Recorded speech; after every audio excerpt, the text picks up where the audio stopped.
నల దమయంతులు. నలుడు దమయంతి వీళ్ళిద్దరూ కూడా మనకి బాగా తెలుసు. శ్రీనాథ కవి శృంగార నైషధము అనేటువంటి కావ్యాన్ని రాశాడు. అందులో నలుడు మహారాజు, ఆయన యొక్క భార్య దమయంతి, నల దమయంతులు బాగా తెలుసు మనకి. అయితే వీళ్ళ యొక్క పూర్వజన్మ వృత్తాంతము అనేది మాత్రం మనకి తెలియదు. ఒక్కసారి చూడండి. పూర్వకాలంలో కైలాస పర్వతానికి దగ్గరలో ఒక మహాభయంకరమైనటువంటి కీకారణ్యం ఉండేది. ఆ అరణ్యంలో ఆహుకుడు అని ఒక బిల్లుడుండేవాడు. అతని యొక్క భార్య ఆహుకి. వాళ్ళిద్దరూ కూడా గొప్ప శివభక్తులు. ప్రతిరోజు కూడా సూర్యోదయం కాకముందే లేచి కాలకృత్యాలన్నీ కూడా ముగించుకుని ఈశ్వరుణ్ణి అర్చించి ఆ తర్వాత వేటకు వెళ్లేవాడు ఆహుకుడు. పశుపక్షాదులన్నీ కూడా వేటాడి వాటితో పాటుగా వెదురు బియ్యము, పుట్ట తేనె, కందమూలాలు దొరికినంత వరకు తీసుకొచ్చేవాడు.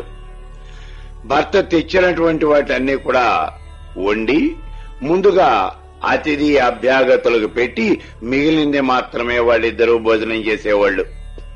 ఇది వాళ్ళ యొక్క దినచర్య. ఈ రకంగా ప్రతిరోజు శివార్చన జరుగుతూ ఉన్నది. అయితపోయే చేస్తూ ఉన్నారు. సుఖంగా కాలం గడిచిపోతూ ఉన్నది ఆ బిల్ల దంపతులకి. వారి యొక్క సేవలకు నియమనిష్టలకు ఆనందించినటువంటి ఆ పరమేశ్వరుడు వీళ్ల యొక్క భక్తిని పరీక్షిద్దాము అనుకున్నటువంటి వాడై పార్వతీదేవితో, ఓ దేవి, బిల్ల దంపతుల యొక్క భక్తిని పరీక్షించాలి అని నేను అనుకుంటూ ఉన్నాను. అందుకోసం నేను ఒక సన్యాసి రూపం ధరించి వాళ్ళ ఇంటికి వెడతాను. నువ్వు పెద్ద పులి రూపంలో అక్కడికి వచ్చి ఆ బిల్లుని యొక్క ప్రాణాలు కాస్త తీసేయవలసింది అని చెప్పాడు. ఆవిడ సరేనంది. ఆ రోజున సూర్యాస్తమయమైంది.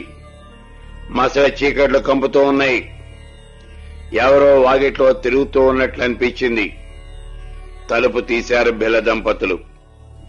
బయట ఎవరో యతీశ్వరుడు. అతన్ని లోపలికి తీసుకుపోయి కాళ్లు కడిగి తాగటానికి నీళ్లిచ్చారు. మార్గాయాసంతో ఉన్నటువంటి అతడికి ఉపచారాలు చేశారు. రాత్రి అయిపోయింది. యతీశ్వరుడికి తినటం కోసమని తీయని ఫలాలు, వెదురు బియ్యము, పుట్ట తేనె ఇవన్నీ ఇచ్చారు. బయట అడవి మృగాలు గాండ్రింపులు వినిపిస్తూ ఉన్నాయి. ఆ బిల్లుడి యొక్క ఇల్లు చాలా చిన్నది. అది కూడా ఒక చెట్టు మీద కట్టుకున్నటువంటి మంచె. ఇద్దరికి మాత్రమే సరిపోతుంది. మూడో వాళ్ళకి చోటు ఉండదు.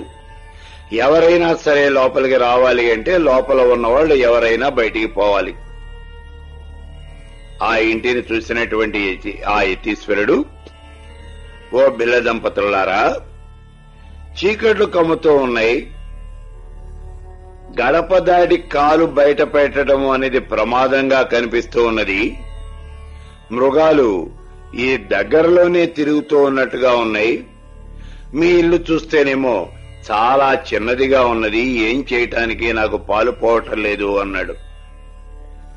అప్పుడు ఆ బిల్లుడి యొక్క భార్య ఆహుకి తన భర్తతో, నాథా, నువ్వు ఈ స్వామి మీరిద్దరూ ఇంటిలో పడుకోండి.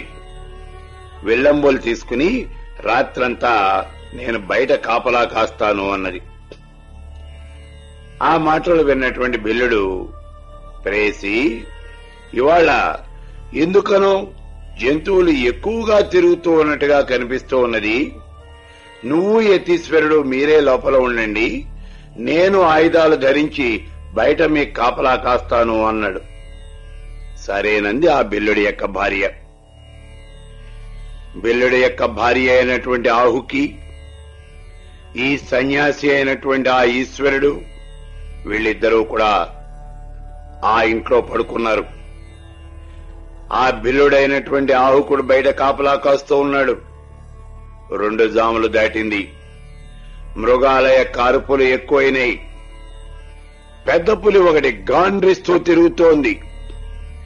అది అట్లా తిరుగుతూ తిరుగుతూ వీళ్ళ ఇంటి వైపే వస్తోంది. దాన్ని గురి చూసి బాణం వేశాడు ఆవుకుడు. త్రుటిలో గురి తప్పిపోయింది. పులి మితిమీరినటువంటి కోపంతో ఆహుకుడి మీదికి దూకింది. కత్తి తీసుకుని ఆ పులి మీదికి దూకాడు ఆహుకుడు. అంతలోనే ఆ పులి అతడి మీదికి దూకేసింది. ఒక్క దెబ్బతో అతడి ప్రాణాలు కాస్త గాల్లో కలిసిపోయినాయి. అంతా క్షణంలో జరిగిపోయింది. బిల్లుడు మరణించాడు. తన భర్త మరణించడం కళ్ళారా చూసింది బిల్లవనిత. ఆ అడవిలో ఉండినటువంటి ఆ ఎండు పొలాలన్నీ కూడా పోగు చేసి చితి పేర్చింది. ఆ చితికి నిప్పంటించింది. భర్తతో పాటుగా తాను కూడా అగ్ని ప్రవేశం చేయాలి అనుకున్నది. నెమ్మదిగా యతీశ్వరుడి దగ్గరికి వచ్చి, స్వామి, నా నాథుడు మరణించాడు. అతడికి దహన సంస్కారాలు చేస్తూ ఉన్నాను. అతనితో పాటే నేను కూడా సాగమనం చేయాలి అని చెప్పేసి అనుకుంటూ ఉన్నాను. నాకు సెలవు ఇప్పించవలసింది అని వేడుకుని యతీశ్వరుడి దగ్గర సెలవు తీసుకుంది. చితి మండుతూ ఉన్నది. ఆ చితికి ప్రయత్నం చేసింది బిల్లవనిత. అంతా ఈశ్వరేచ్ఛ. నిత్యము శివార్చన చేసేటటువంటి తమకు ఈ రకంగా కష్టం వచ్చింది. భగవంతుడి యొక్క లీలలు చాలా విచిత్రమైనవి. ఆ పరమేశ్వరుణ్ణి మనసా ధ్యానిస్తూ అగ్నిలో ప్రవేశించింది ఆ బిల్లుడి యొక్క భార్య అయినటువంటి ఆహుకి. చిత్రం, మహాచిత్రం, చిత్రాచిత్రం. చూడండి, మంటలన్నీ చల్లారిపోయినాయి. ఒక్కసారిగా ఆకాశాన్ని అంటుతూ ఉన్నటువంటి ఆ మంటలన్నీ కూడా గుప్పను చల్లారిపోయినాయి. నీళ్లు చల్లినట్టుగా చల్లారిపోయినాయి. అంతవరకు మరణించినటువంటి ఆ బిల్లుడు లేచి కూర్చున్నాడు. పక్కనే పార్వతీ పరమేశ్వరులు ఇద్దరూ కూడా నిలబడి ఉన్నారు. చూశారు బిల్ల దంపతులు. పరమేశ్వరుడు కరుణించాడు. తమను అనుగ్రహించాడు అనటానికి ఈ రకంగా పరీక్షించాడు. రాత్రి తమ ఇంట్లో ఆతిథ్యం తీసుకున్నటువంటిది ఆ పరమేశ్వరుడే యతీశ్వరుడి రూపంలో వచ్చి సాక్షాత్తు ఆ పరమేశ్వరుడే తమ ఇంట్లో ఉన్నాడు. బిల్ల దంపతుల యొక్క ఆనందానికి హద్దులు లేవు. వాళ్ళు పార్వతీ పరమేశ్వరుల యొక్క పాదాలకు నమస్కరించారు. పాదాలపై పడ్డటువంటి ఆ బిల్ల దంపతులను లేవదీసి, పుణ్య దంపతులారా, మీ జీవితం ధన్యమైంది. మీరిద్దరూ కూడా ధర్మ మార్గాన చరిస్తూ సుఖంగా జీవించండి. మరుజన్మలో సూర్యవంశపు రాజు వీరసేనుడి యొక్క కుమారుడు నలుడుగాను, విదర్భ దేశాధిపతి భీమసేనుని యొక్క కుమార్తె దమయంతిగాను మీరు జన్మిస్తారు. అప్పుడు మేమిద్దరం కూడా రాజహంసలమై మీకు రాయబారం చేసి మీ వివాహం జరిపిస్తాము. మీ స్వయంవరం అత్యంత మనోహరంగా జరుగుతుంది అని దీవించి పార్వతీ పరమేశ్వరులు కైలాసానికి వెళ్లిపోయారు. ఆది దంపతులు ఈ రకంగా ఆ పిల్ల దంపతులకు వరాలిచ్చి మరుజన్మలో వాళ్ళిద్దరూ కూడా నల దమయంతులుగా జన్మించడానికి కారకులయ్యారు.